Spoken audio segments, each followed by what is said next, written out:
Welcome back, everybody. Now, as animal lovers, many of our households are already home to multiple pets, which can lead to food aggression, fights over territory, even jealousy of human affection. Well, here with tips on adding a pet to your furry family is Mariah with the Humane Society of Southern Arizona. Mariah, hey. You brought us two friends today. Yeah, I brought the mother load of cute. You really did. So that's Princessa on your lap there? Yes, this is Princessa, and she's a 9-month-old Shar-Pei mix who's just squishy everywhere. And she's the sweetest thing, and she's available for adoption. She is. She was just cleared for adoption.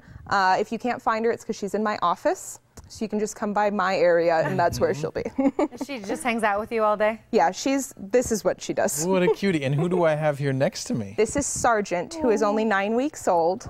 And he's a shepherd mix. He'll probably go pretty quick, but we just thought we'd bring a little extra cute today. Well, I'm glad you did. Yeah, this me is so too. fun. So today we're kind of talking about when we adopt a new pet and we maybe already have pets at home. Kind of the complications that can arise and how we deal with that, and some advice. And because you are the all-knowing Mariah of the Humane Society. Yeah. So let's start with talking about, maybe some advice when we do have a pet at home already. Yeah, so it's one thing to adopt a pet for the first time. You kind of bring it into a new surrounding, and that's a difficulty on its own. But it's a whole nother story when we have other cats, dogs, lizards, whatever else is in the home. The one thing we do like to stress with animals is it can take upwards of 4 to 6 months, which sounds like a very long time, for the animal to completely acclimate and adjust to the new people, new pets, new surroundings, whatever the situation is.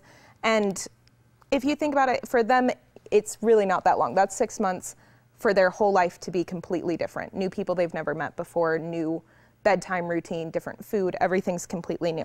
So if you're seeing difficulties or problematic behaviors between pets in the first couple weeks, it doesn't necessarily mean it's going to be a permanent behavior that is always going to be an issue. Yes, and that's a very important point to bring up, is you have to think of the psychology of these animals, because they have a psyche just like anybody else, and they have emotions and all the rest. Now, what if somebody is having a lot of trouble with the pets that they brought to their home and the other pets aren't having it? What do they do to sort of overcome that hump? So if it's not really a dangerous behavior, it's just an unwanted behavior, they're possessing, hiding their toys away from the other animals, or they're kind of just instigating the fights and not really doing anything.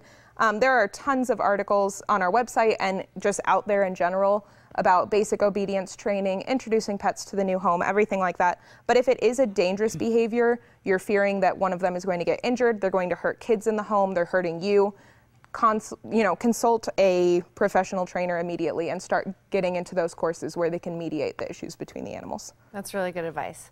Now, Mariah, I think I've told you we have 2 dogs, both from the Humane Society. So Bandit we've had 3 years, and Trixie we've had 6 months. Now, all of the things that you've mentioned today, we saw. Yep.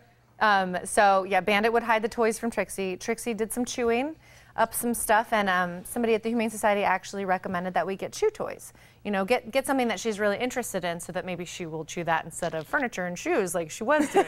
So I thought that was great advice. And then also the Humane Society has a great thing where you can do like an introduction of the two. Yeah, when they meet, you can bring your dogs from home to meet other dogs, and we have the big play yards where that can happen.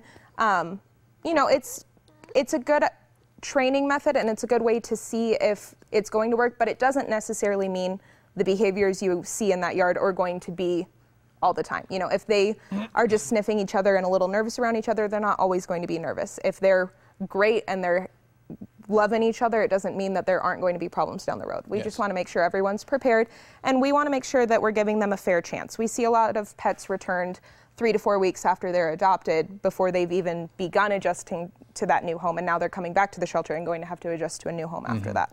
And now, if it's a younger dog and it's a male, is it true that getting them neutered will actually temper their personality a little bit? Yes. Neutering and spaying, really, for both sexes, will mediate some behavioral problems. Obviously, if your dog is aggressive, neutering it does not mean it's no longer aggressive, but it will reduce the chance of it instigating fights with other male dogs. And between serious dog fights, the statistic of the sexes and where the fight began, over 90% of serious fights involved a unneutered male, which is huge. Really? Yeah, I think that says a lot right there.